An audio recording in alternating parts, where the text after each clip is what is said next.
അതൊരു മുൻപേയിൽ നാളെ നമുക്ക് കാണാനായിട്ട് സാധിക്കുന്നത് അലീന മടങ്ങിയെത്തുന്ന കാഴ്ചയാണ്. അങ്ങനെ നമ്മുടെ രാജീവാണെങ്കിൽ നേരെ വൈജയെ കൈയൊഴിഞ്ഞുകൊണ്ട് തന്നെ സിംഗപ്പൂർക്ക് കയറിപ്പോകുന്നത് നമുക്ക് കാണാം. അതായത് എപ്പിസോഡ് അവസാനിക്കുന്നത് തന്നെ നമ്മുടെ മുത്തശ്ശിയാണെങ്കിൽ, അതായത് അമ്മ വൈജയോട് ചോദിക്കുന്നുണ്ട്, നിനക്ക് എന്ത് ചെയ്യാനായിട്ട് സാധിക്കും?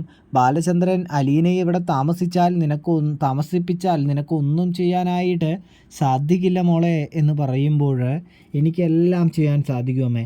എനിക്ക് ഈ വീട്ടിൽ നിന്ന് ഇറങ്ങിപ്പോകാനായിട്ട് സാധിക്കില്ലേ? അല്ലെങ്കിൽ എനിക്ക് വല്ലയിടത്തും പോയി സൂയിസൈഡ് ചെയ്യാനായിട്ട് സാധിക്കില്ലേ എന്ന് പറയുമ്പോഴാണ് എപ്പിസോഡ് അവസാനിക്കുന്നത്. ഇതേ സമയമാണെങ്കിൽ നമ്മുടെ രാജീവൻ പറയുന്നുണ്ട്, പിന്നെ വൈജയ്, നീ ആവശ്യമില്ലാത്ത തീരുമാനങ്ങളും കാര്യങ്ങളൊക്കെ എടുക്കാനായിട്ട് പോകുന്നത് ഒരു വേലക്കാരിയെ ബാലചന്ദ്രൻ കൂടെ കൊണ്ടു നടക്കുന്നു എന്ന് വിചാരിച്ചാണോ? നീ അതൊന്നും ഓർത്ത് ടെൻഷൻ അടിക്കുകയൊന്നും വേണ്ട.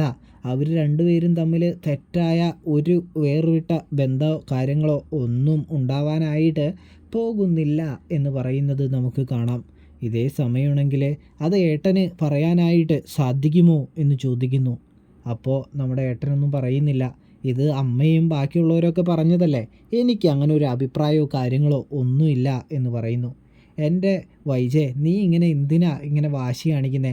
നീ ഒന്ന് വിട്ടുകൊടുക്ക്, കുറച്ച് നേരം കാക്ക്, പ്രശ്നമൊന്ന് ചൂടാറട്ടെ, അത് കഴിഞ്ഞ് നമുക്ക് വീണ്ടും യുദ്ധം തുടങ്ങാം എന്ന് പറയുന്നത് കാണാം.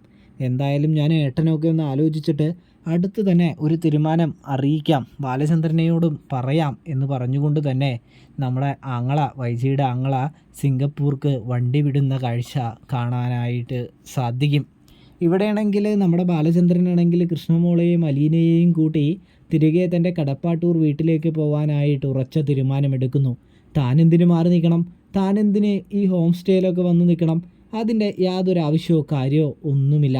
അതായത് വേറൊന്നുമല്ല, തൻ്റെ വീടാണത്, അത് വൈജയുടെ വീടൊന്നുമല്ല. അതുകൊണ്ട് തന്നെ താൻ തിരിച്ച് തൻ്റെ വീട്ടിലേക്ക് പോകുന്നത് തന്നെയാണ് നല്ലതെന്ന് നമ്മുടെ ബാലചന്ദ്രൻ തീരുമാനിക്കുകയും അതായത് തൻ്റെ രണ്ട് മക്കളെയും കൂട്ടി, അതായത് അലീനയെയും നമ്മുടെ കൃഷ്ണമോളെയും കൂട്ടി ബാലചന്ദ്രൻ തിരികെ കടപ്പാട്ടൂർ വീട്ടിലേക്ക് തിരിക്കുന്നതും നമുക്ക് കാണാം.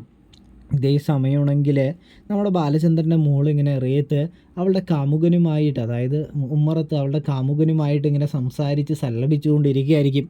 ഇതേ സമയമാണ് ബാലചന്ദ്രൻ്റെ കാറ് അങ്ങനെ കോമ്പൗണ്ടിലേക്ക് കയറുന്നത്. ബാലചന്ദ്രൻ്റെ കാറ് കണ്ടതും വേഗം ഫോണൊക്കെ കട്ട് ചെയ്ത് ആളിങ്ങനെ സ്റ്റഡിയായി നിൽക്കുകയാണ്. ഇതേ സമയമാണെങ്കിൽ ബാലചന്ദ്രൻ കാറൊക്കെ പാർക്ക് ചെയ്ത് അതിൽ നിന്ന് ഇറങ്ങുന്നു. കൃഷ്ണമോളും ഇറങ്ങുന്നു, ഒപ്പം അലീനയും ഇറങ്ങുന്നു. അലീനയെ കണ്ടതും നമ്മുടെ മോളാണെങ്കിൽ വേഗം ഓടി വൈജയെ അറിയിക്കുന്നു, അമ്മേ, അച്ഛൻ വന്നിട്ടുണ്ട്, കൂടാതെ ആ അലീന എന്ന ആ പിശാചുമുണ്ട് എന്ന് പറയുന്നത് നമുക്ക് കാണാം. ഇതേ സമയം അങ്ങനെ വിട്ടാൽ പറ്റില്ലല്ലോ, ഇതിനെന്തായാലും ഒരു തിരിച്ചടി കൊടുത്തേ പറ്റുള്ളൂ. താൻ പുറത്താക്കിയവളെയും കൊണ്ട് എന്ത് ധൈര്യത്തിലാണ് ബാലചന്ദ്രൻ ഇങ്ങോട്ട് കയറി വന്നത് എന്ന് ചിന്തിക്കുന്നു.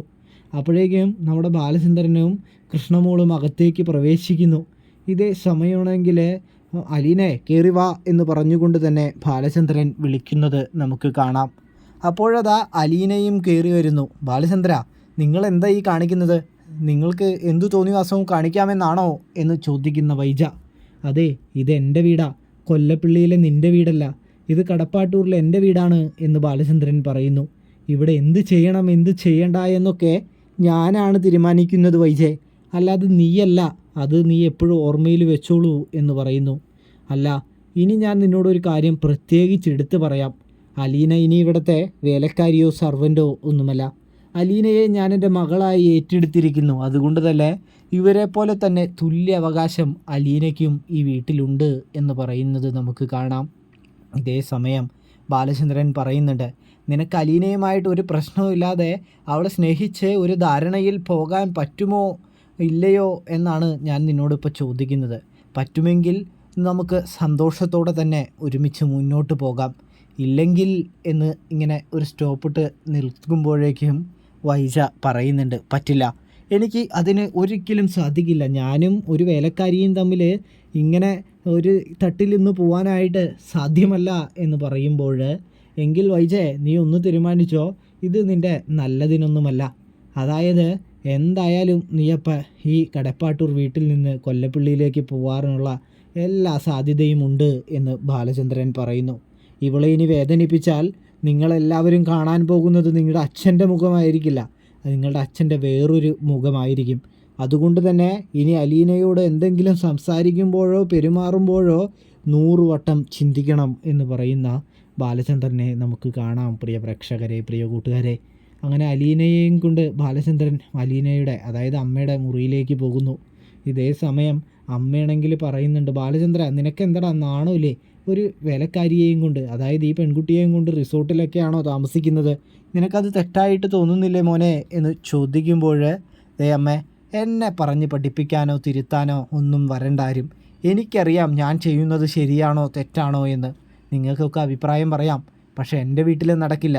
വേണമെങ്കിൽ കൊല്ലപ്പള്ളിയിലെ നിങ്ങളുടെ വീട്ടിൽ പോയിട്ട് അഭിപ്രായം പറയാമെന്ന് പറഞ്ഞുകൊണ്ട് തന്നെ അമ്മയോടും, അതായത് മുത്തശ്ശിയോടും ദേഷ്യപ്പെടുന്ന നമ്മുടെ ബാലചന്ദ്രനെ നമുക്ക് കാണാനായിട്ട് സാധിക്കുന്നുണ്ട്. പ്രിയ പ്രേക്ഷകരെ, പ്രിയ കൂട്ടുകാരെ, അത് മുത്തശ്ശിയെ വല്ലാതെ അപമാനിക്കുന്നത് തുല്യമാവുന്നത് കൊണ്ട് തന്നെ മുത്തശ്ശിക്കും അതൊരു നാണക്കേടായി മാറുന്നുണ്ട് എന്നും കാണാട്ടോ.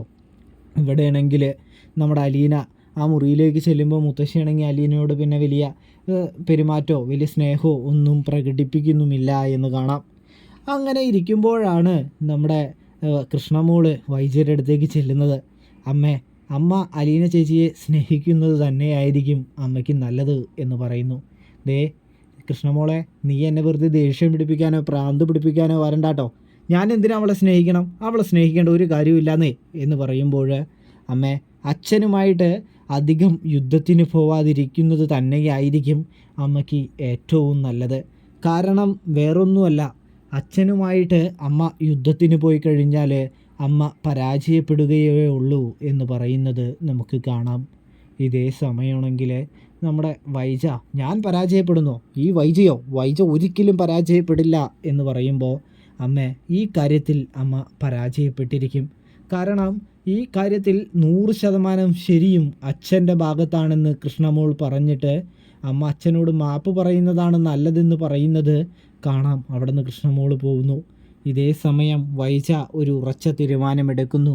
തൻ്റെ വാക്ക് കേൾക്കാത്ത, തൻ്റെ തീരുമാനങ്ങളോടൊപ്പം നിൽക്കാത്ത ഭർത്താവിൻ്റെ കൂടെ താമസിക്കാൻ, ഭർത്താവിൻ്റെ വീട്ടിൽ താമസിക്കാൻ തനിക്ക് അപമാനമാണ് എന്ന് വിചാരിച്ചുകൊണ്ട് തന്നെ നമ്മുടെ വൈജയാണെങ്കിൽ കടപ്പാട്ടൂർ വീട് വിട്ട് കൊല്ലപ്പള്ളിയിലേക്ക് പോകാനായിട്ട് തീരുമാനിക്കുന്ന കാഴ്ചയും നമുക്ക് കാണാം. പ്രിയ പ്രേക്ഷകരെ, പ്രിയ കൂട്ടുകാരെ, അപ്പോൾ നിങ്ങൾക്ക് ഈ റിവ്യൂവും കാര്യങ്ങളൊക്കെ ഇഷ്ടപ്പെട്ടാൽ ചാനൽ മറക്കാതെ ഒന്ന് സബ്സ്ക്രൈബ് ചെയ്ത് സപ്പോർട്ട് ചെയ്യുക. തെറ്റുകുറ്റങ്ങൾ കാര്യങ്ങളൊക്കെ ഉണ്ടെങ്കിൽ ഒന്ന് ക്ഷമിക്കാനായിട്ട് ശ്രദ്ധിക്കുക. വീഡിയോ ഫുള്ളായിട്ട് കാണുക പ്രിയ പ്രേക്ഷകരെ, പ്രിയ കൂട്ടുകാരെ. അപ്പോൾ എല്ലാവർക്കും താങ്ക്സ് ഫോർ വാച്ചിങ്. നിങ്ങളുടെ അഭിപ്രായങ്ങൾ കമൻറ്റ് ബോക്സിൽ അറിയിക്കാനായിട്ടും പ്രത്യേകം ശ്രദ്ധിക്കണേ.